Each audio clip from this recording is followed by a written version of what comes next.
first comment is Gladys joining from Ireland. Thanks for tuning in, Gladys. That's awesome. Becky, Mona, Doreen, another Susan, Debbie, Grant. Love pugs. Love your name too. Guess who? Nancy, Melanie, Lorna, Sue, and my husband, David. See, there he is. And it's a God morning. Haha, pretty cute. And Aaron.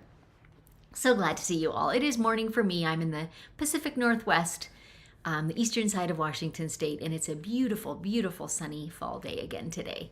We just got back actually from breakfast with one of our boys. I say boy, late 20s. Anyway, every couple weeks we have breakfast together, and that was really fun. We get to swap golfing stories and all those things.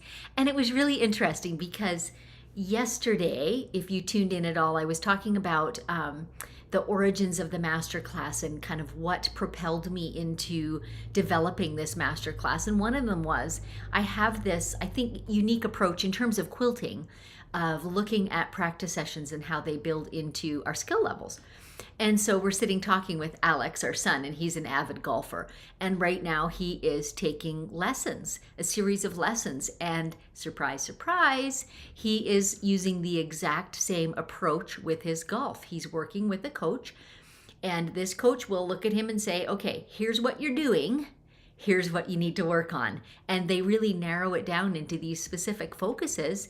And that's how his golf game is evolving. And so I'm sitting there, of course, thinking, quilting in my mind, right? And thinking yesterday's talk and realizing how many parallels there are. And I didn't go into it in depth because he was all busy talking about his golf. But the one thing he said was, when I go back and look at my first session with him, because they're all recorded, he can watch them again later. When I go back and look at my first session compared to now at session 10 or whatever he's at, the difference is remarkable. And I thought, aha, I know this is true. And this is one of the things I love to say to my students is at the beginning of the masterclass, take something that you've recently quilted, or if you don't have something recent, quilt something, a small sample, and put it away and don't look at it for some weeks while you're working on these practice sessions. And, some people really do focus in on it for 6 weeks. Some spend a longer period of time. That's totally up to you. But for at least 6 weeks, put away that quilted article and then come back and look after you've applied some of these practice techniques, and there's a real difference. So I love that. That was just fun to see that all tie in. Lots more good mornings coming in. Tommy, first time I've caught you live. Awesome. So glad you're here. Okay, today I wanted to talk a little bit about, this is kind of a bonus session, but I wanted to talk a little bit about my feelings about edge to edge and custom quilting and why you might choose one over the other. And I want to make really clear, it's not a right or a wrongness. There's just some reasons, again, because I often open up on my thought processes. There are some reasons why I might choose one over the other. And in the masterclass, it's very much a focus on edge to edge style quilting. So same quilting design repeated from one edge to the other of the quilt, not stopping for blocks or thread changes or color changes or anything like that. Edge to edge quilting, or all over quilting, we sometimes call it. Versus, well, back up. That's what the masterclass really is a focus on.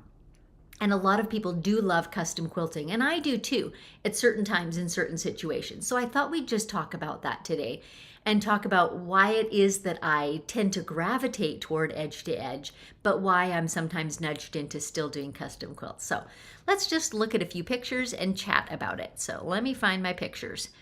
We're going to look at custom first. This is a close-up of a quilt like the one that is behind me that you see in the full screen, although this is a flannel version. This one belonged to a client. I think I've quilted this particular pattern, The Mountains Are Calling, 8 times. And all but one, I've quilted them this same way. And you can see this is what I would call custom quilting. There is different quilting in different areas or colors or fabrics, or in this case, trees versus mountains versus sun, different pictures. That's custom quilting, right? Many of you knew that already, but I just want to make sure we're all on the same page here. This is another example of custom quilting, and this is an extreme close-up. But you're seeing where the colors match, right? I've kind of created this edge with a parallel line, and there's one design on one side and another design on another side. This was part of a whole big quilt. But this is custom quilting, when you're separating spaces and areas and doing particular things, and perhaps different thread colors also in particular spaces. Okay, now we're going to look at some edge-to-edge quilting. This is a design that I call Paisley 1.0. It is in the masterclass as well as a Paisley 2.0. And this is edge to edge, or all over quilting. Same Paisleys are just quilted absolutely irregardless of seam allowances or fabrics or blocks, right? Same texture laid across the whole quilt. And one more to show you. This is a further out, zoomed out picture a little bit. This also is in the master class. I call it Whimsical Roses. Can you pick out the roses in there? So again, this style of edge-to-edge quilting really just lays a texture over top of the quilt. And in my personal opinion, I love to keep them where they don't tell a different story than the quilt. So I gravitate toward, an inch or a little less of spacing, like between the quilted lines, because you get that overall texture instead of seeing the quilted roses, right? Let's look at that one more time. Instead of seeing the individual roses and leaves, really, from any kind of distance, what you see is the texture. And especially as this quilt gets used and washed and softens, what you'll see is the texture. So those are two, that's kind of contrasting the looks. Now, practically speaking, why might I choose one over the other? Well, I, early on in my quilting career, started leaning more and more into the edge-to-edge work. Reasons why I love it are, it's extremely fast. It's extremely fast to be able to load up the quilt, start quilting. I've got this repeating design in my head, and I can make it larger in scale, or I can make it smaller in scale, or I can add leaves, or I can take out leaves, and I can quilt over bulky seam allowances, and I can do all those things in my head while I'm working without having to program them or shift my machine or mask out spaces or any of that detail, right? So it's so fast and efficient for quilting.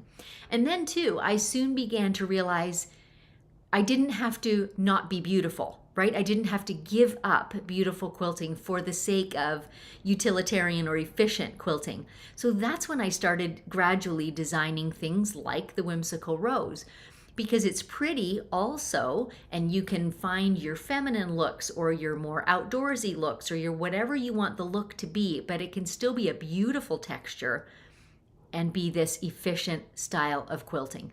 That's one of the reasons I love it. Another is a lot of my quilting friends, and in the Quilt Guild where I'm a member, a lot of people that do even efficient customer quilts, they use pantographs, which is the paper pattern that you trace with a laser light, or they used digital machines, right? Pre-programmed computerized machines.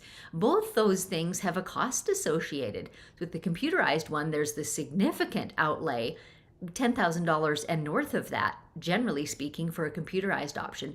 With the paper pantographs, of course, it's less per time, but it's about, I don't know, $15 to $17, $18 per design. Sometimes you can find sales, but let's say 15 on an average. And you need a library of what?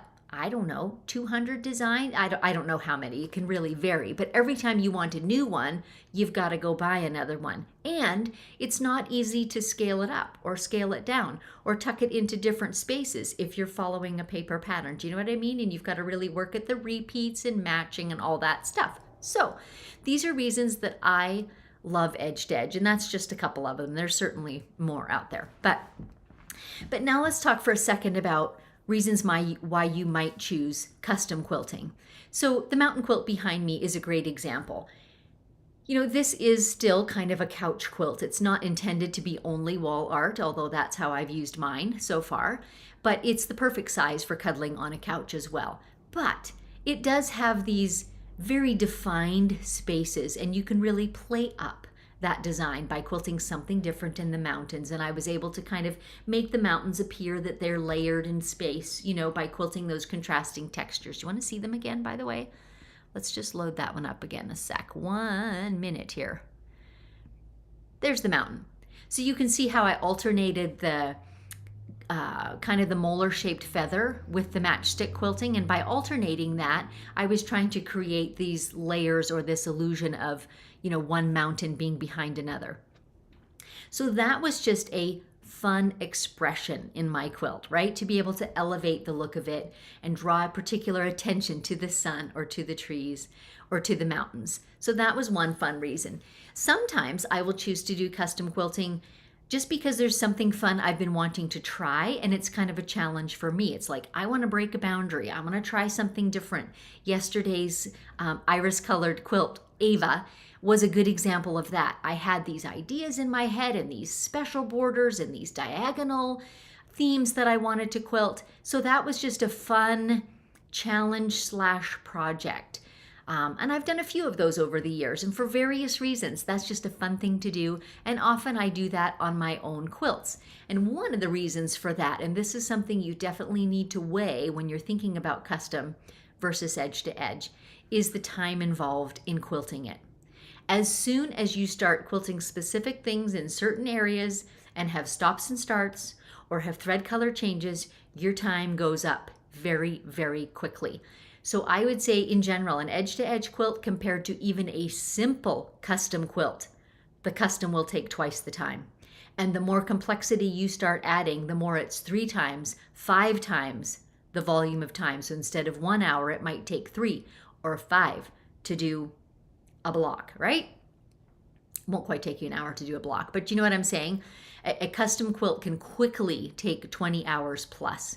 20, 40, whatever. So that's just something that you need to weigh. And even when I'm looking at this Mountains Are Calling quilt behind me, I did one of these on my YouTube channel. Oh, it's probably a couple of years ago already. And so it seems to me that my whole episode was close to 5 hours, and I don't think I got it finished even in that frame of time.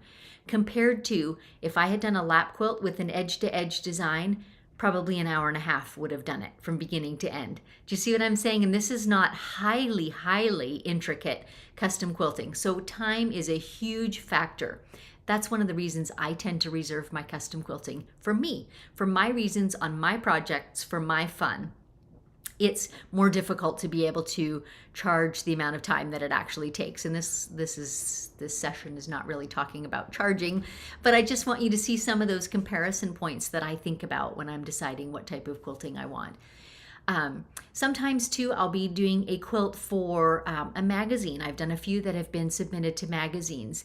And so for that reason, you might want something special on that quilt because it shows up great in pictures and it's a great selling feature. And the magazine is going to be attracted to publishing it because you've got this particularly gorgeous quilt. Or maybe you want to enter something in a quilt show. Our local quilt show in Spokane is coming up, not this weekend, but the following one. And I only put 2 entries in it, but one of them is the swing coat. You all maybe saw me working on it, or if you want to go back and look, I think it was in the spring of 2024 that I was working on a gray swing coat.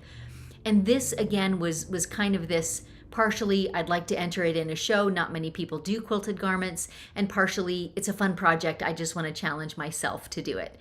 I did a lot of garment sewing in previous years, so that part I knew how to do, and I thought I can marry these. So I quilted this yardage and I cut it up and I made this lovely hooded swing coat out of it. So that was one of those projects. It's kind of a one-off.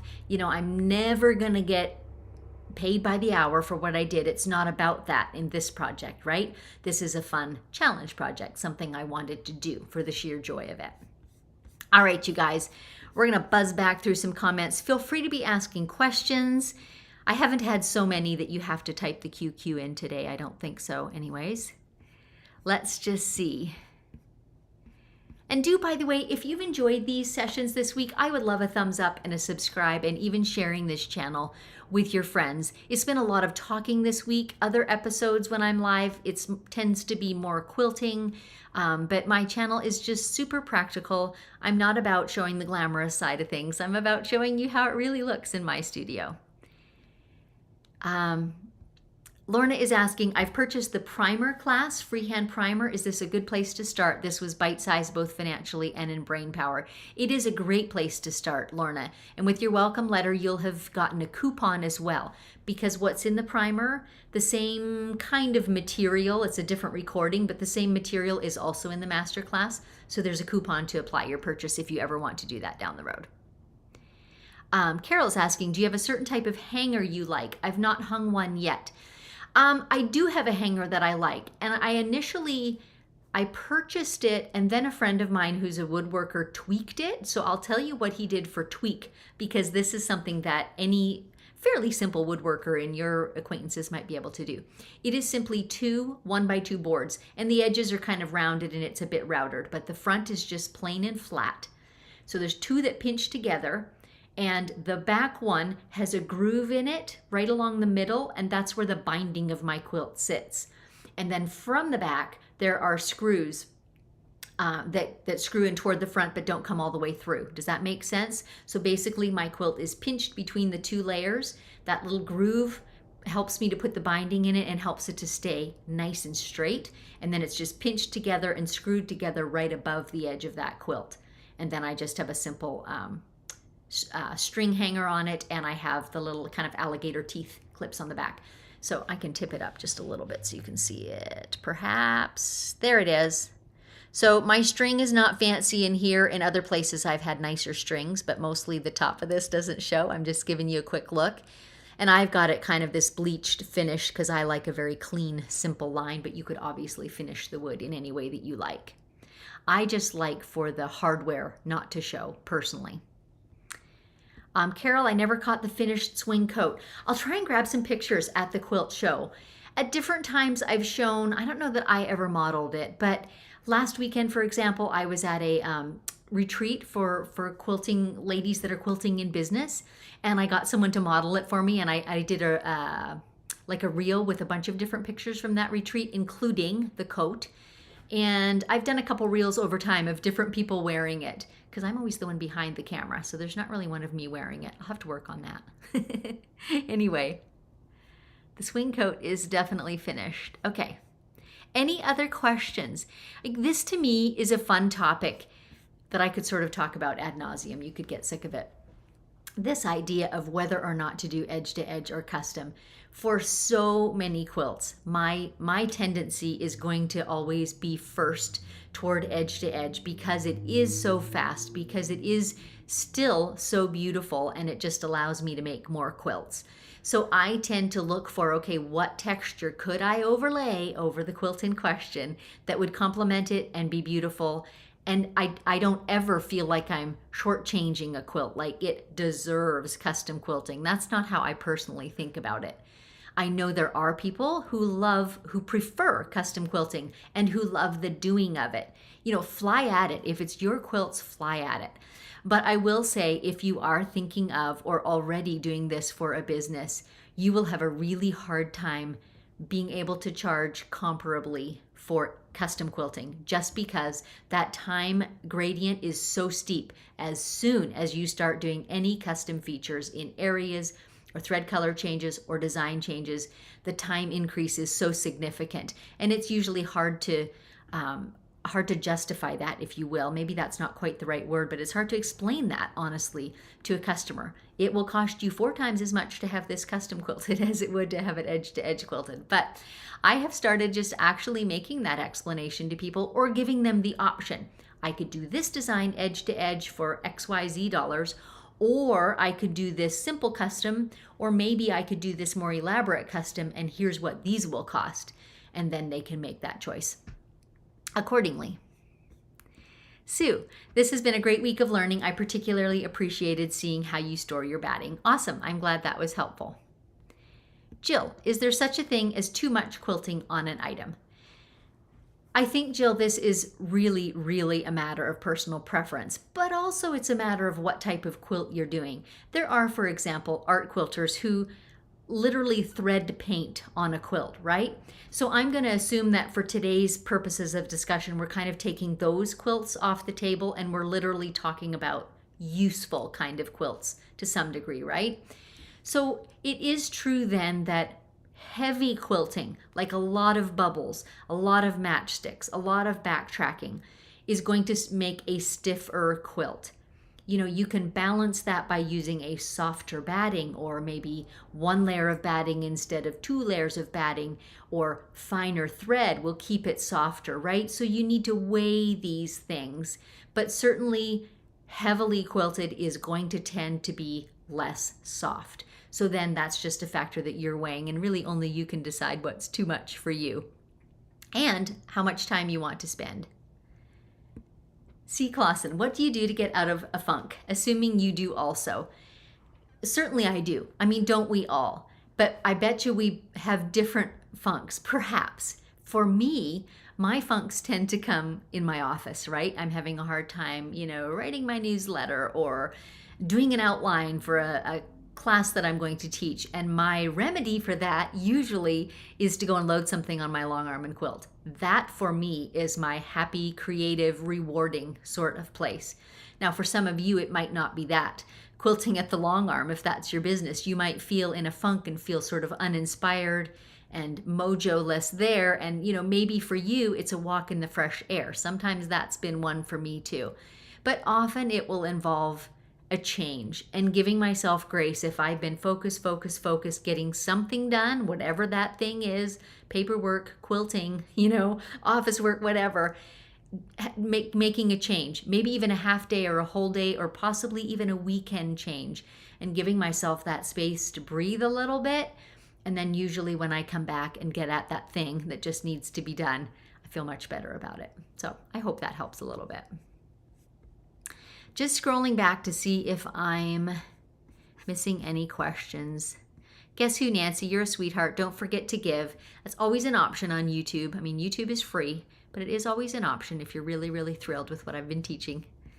Give stars. Dave, funk, more coffee. That's a little bit true for me too.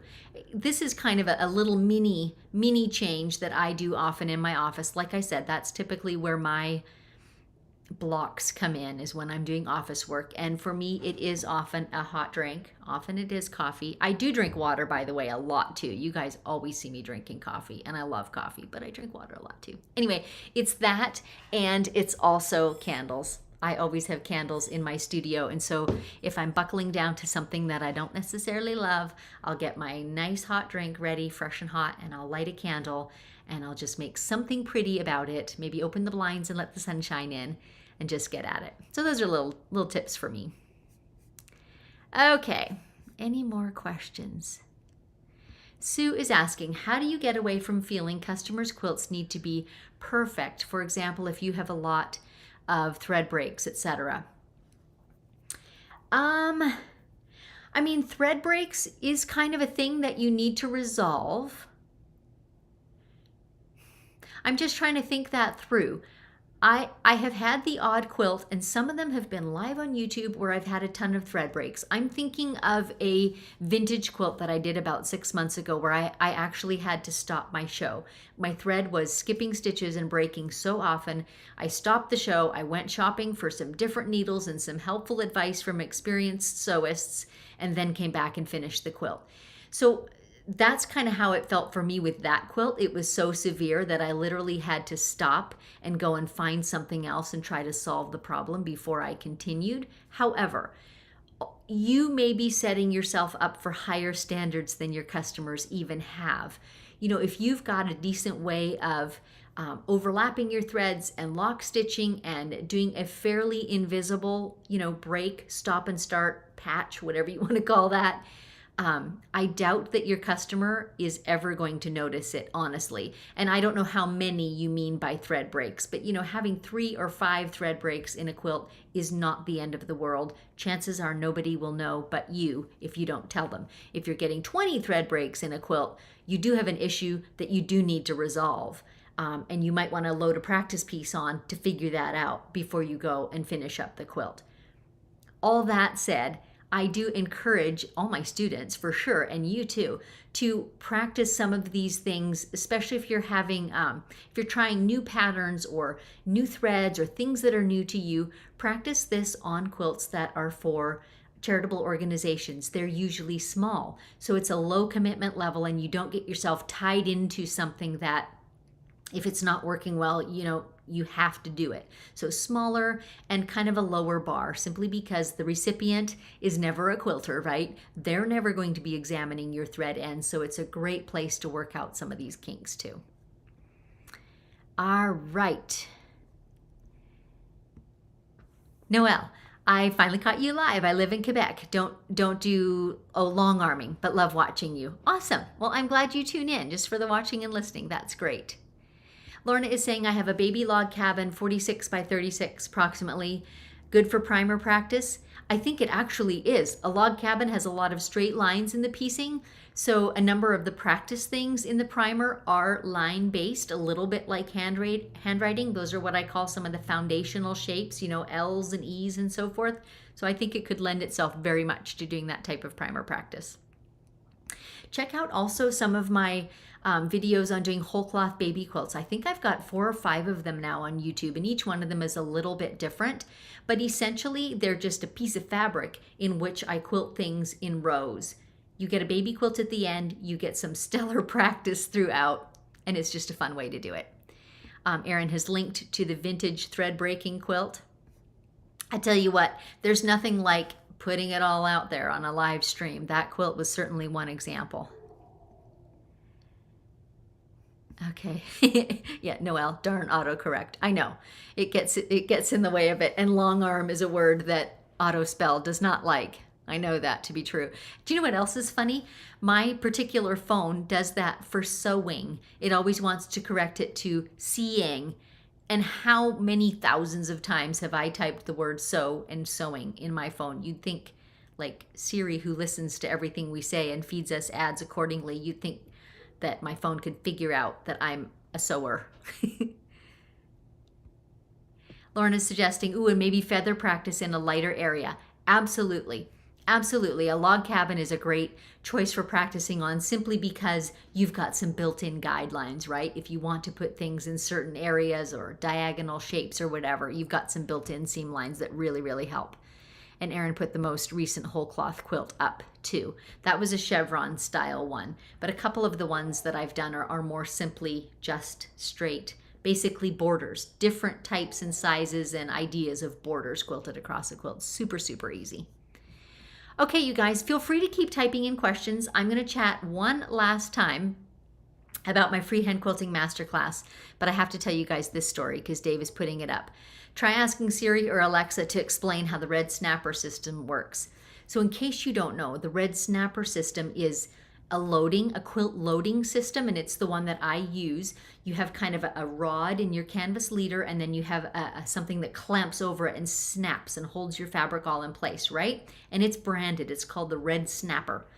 So one time I think it was a YouTube episode, and I was trying to create a description for it.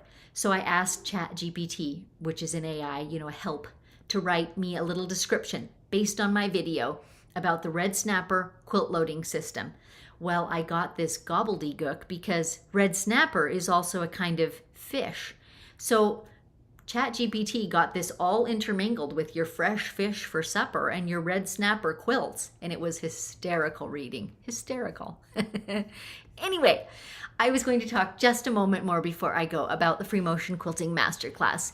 I've been promoting this for the last couple of weeks. Lots of you who are here were in my Stitch Confident Bootcamp. We were talking in depth about tension and beautiful stitches and stitch formation. But my Free Motion Quilting Masterclass is this spectrum of freehand edge-to-edge designs, like some of the ones I showed you in the pictures today. Those were both included, the Whimsical Rose and the Paisley 1.0. And so it's this step-by-step walkthrough of the design, and alongside it, this description of my thought process. Like, how do I come up with a new design? How do I get from idea to continuous line to foolproofing it to evolving it when it's got problems, working out the kinks? So what makes a good edge-to-edge design? What makes that Whimsical Rose easy to quilt and easy to repeat and easy to fill a quilt with, right? And how might things need to be adjusted to fit better so that you can come up with your own original ideas, and then you can amend and shift and evolve them until they become a design that works well and that you can lay down across a quilt in short order. So that's what the masterclass is all about. Practically speaking, it opened actually this morning, so those of you who have already enrolled already have access to the classes. You receive a login information, and that access is yours for always.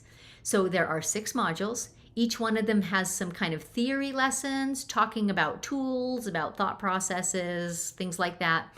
And then there's a selection of demo lessons. So I demo every quilting design at the long arm with high contrast thread and fabric so you can really see it well.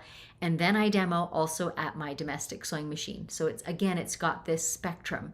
It is also, transcriptions are available, closed captions are available, and if you live in another country, whatever language you have your device in, your operating system in, that's what translation you will get in your closed captions. Isn't that clever? So AI does have some really good options, and that is one of them, that I'm here just speaking English, and those of you who are elsewhere can use it. And that's a recent addition. I had, in my last enrollment, I had a couple ladies in France that were asking about it. So Erin and I kind of hunkered down and figured out, how can we do this? And it was just a matter of, importing files, transcribing them, etc. So we did that, and that's all available now. So there's multiple ways then to absorb the lessons. You can listen, you can watch the videos, you can read as well. There's doodle pages to practice the designs. There's photo albums that show you these designs on quilts, like the pictures I showed you this morning, so you can envision all of that. And the access is yours for forever. And then starting this coming Tuesday, there will be 6 live sessions on Zoom with me. So you can attend them live, or you can send your questions in advance and I'll answer them, and they'll be recorded and you can watch them later. All that stuff is accessible to you too. So good, you guys. Okay, any other questions? Mona, thanks so much for all your inspiration and tips. I so appreciate this information. You are so welcome. Tracy, I have the rib snappers but can't seem to get them to stay together. The dowels seem too small. I would contact the company. Quilts on the Corner is who makes them, because I get the opposite complaint much more often, that they're tight to put together, and they do loosen up a little bit over time and get a bit easier to use. I've never had them not able to stay together. So I would reach out to them about that and see if there's some troubleshooting they have to offer.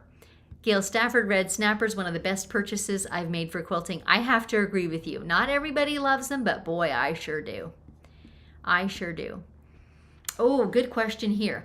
I was recently gifted tons of fabric and thread for a quilting ministry. The quilter was a smoker. Any ideas on how to get smoke out of thread cones? Cloth came clean, but not thread. Ideas. Wow. Does someone else in here have an idea on that? I don't. I don't know how you would get that out of the thread, short of going ahead and using it to sew and quilt with and then washing the finished product. That's what comes to my mind. But maybe someone else has another idea about that. And I switched to the magnets because I had the same problem. So you mean you had the same problem with your snappers wouldn't stick together, so you've gone to like the Sew Tight magnets for loading? I find that really, really interesting. I would reach out to Quilts on the Corner because that's not a problem I've heard of before, honestly. So it makes me wonder if, I don't know, maybe there was a defective order that came off the manufacturing plant or something. Debbie is asking, when doing custom with different designs, do you stitch in the ditch or frame each different design, or are the pieced seams adequate for separation of the designs? Debbie, this is a rabbit hole we could really go down deeply. And the short answer is, it's up to you. Stitching in the ditch always looks better. If you quilt near to the seam allowances but not in the ditch, they tend to stand up, and I don't love that look. So I tend to either go toward a design which will fill right to the edge, or I like to stitch in the ditch. But the ditching is extremely time consuming. So you have to really weigh that with the amount of time that you're prepared to put into the project. Stitching in the ditch is a wonderful thing, but it is super time consuming. Mary, haven't opened the masterclass yet. Getting ready for guests for Thanksgiving. We'll do it Monday afternoon when they've gone home. Awesome. Looking forward to it. Okay, I can't even say the name in Ontario. That's a lot of syllables in one town's name. And Erin is putting in a link for the masterclass. Thanks for that, Erin. I forgot to say it. You can also you can copy paste this link Erin is providing, or you can type in signup.stitchedbysusan.com. There's a whole syllabus there of what's included, like what types of designs and what types of topics in every module. There's lots of frequently asked questions like, is this for beginners? Is this for intermediate? Does this work at a sit-down machine? All of those are answered in the FAQs. And you are always welcome to email us too, support@stitchedbysusan.com. Some discussion about the magnets out there. I assume you're referring to the Sew Tight. They're the best ones I know of for being flat, slim magnets, and you can attach your quilt backing to your leaders with them. Spendy, but well worth it. So, each of us needs to evaluate for ourselves. The spendiness kind of talked me away from them, and I already had my red snappers and loved them. Pinning your backing to a leader is also an option, probably the least expensive option, also the kind where you pierce your finger so often option. But there are different choices out there. And Janice is saying, could be the leaders or thin fabric. I love red snappers, never going back to pinning. That's a great point, actually, Janice. My leaders are a canvasy type fabric, right? So that's fairly thick enclosing that rod, and then my snapper snaps onto that. So maybe it is the thickness of fabric of your leader.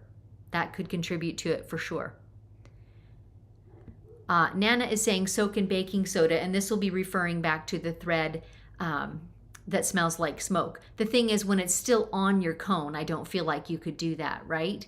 But that might be an option even for adding some sort of some additive into your washer whenever you wash the items afterward. I'm sure there are products that really help. OxyClean comes to mind, that really helps to get rid of odors. Sandra, do you remember the name of the YouTube where you custom quilted The Mountains Are Calling? Pretty sure The Mountains Are Calling will be in the title. Maybe Erin will hunt for that. It's quite a while ago, but I'm sure there is a picture of this quilt, like the one that's behind me right now, in the thumbnail, so you could find it that way too. So if you go to, on my channel, you can find playlists, and there's a playlist for live and unscripted, so that narrows it down a little bit. And then if you scrolled through those, you would find the thumbnail that shows this picture too. I'm sorry, I do not remember all the titles at this point. Okay. Oh, Nancy is saying maybe baking soda under a rack holding the thread in a closed container would absorb the odors. That might be worth trying. So it's kind of like putting baking soda in your refrigerator, right? So maybe you've got a rack with your thread, or maybe you just tuck a box of baking soda in with your bin of thread, and maybe that would absorb some of the odors. I'm not sure if that will work all the way to the center of a cone, but it's worth a try. Anne is asking, do you take payment options for the masterclass? And yes, I do. If you go to the signup.stitchedbysusan.com, you'll see the two options. There's a one-time payment, or there's 3 equal monthly payments. Those are the options. So Crazy, how do you stitch a quilt on a long arm that has buttons on it?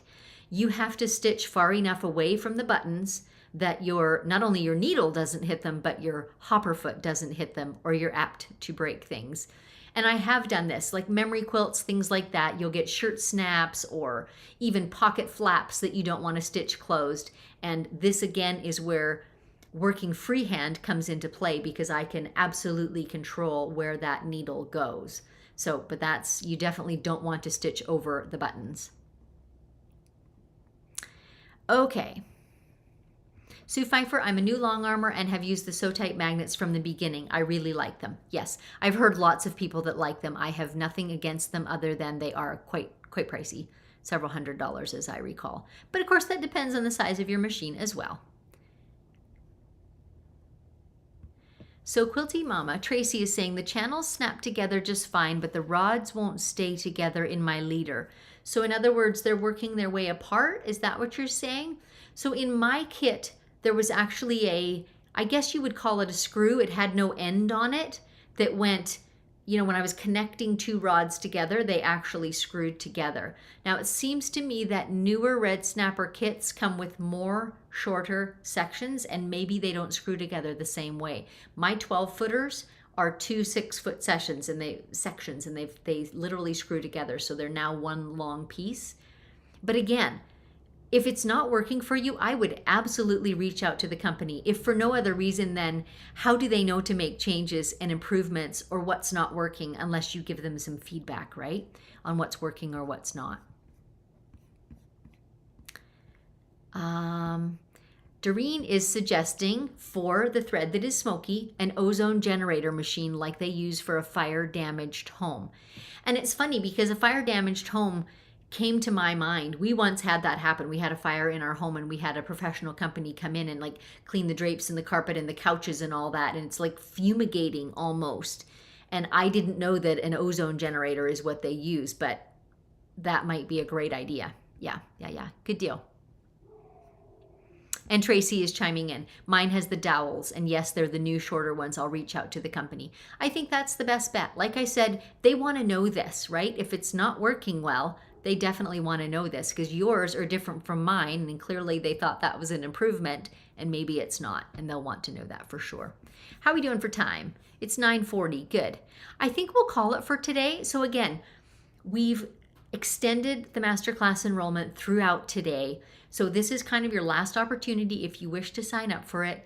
Erin and I will try and be available today. If you do have any questions, do read through the FAQs that are at the bottom of the sign up page, signup.stitchedbysusan.com. But if you still have questions, please feel free to email us, support@stitchedbysusan.com. We will be so happy to answer your questions. And like I said, the material is already open, so you can dive right into it today if you wish to.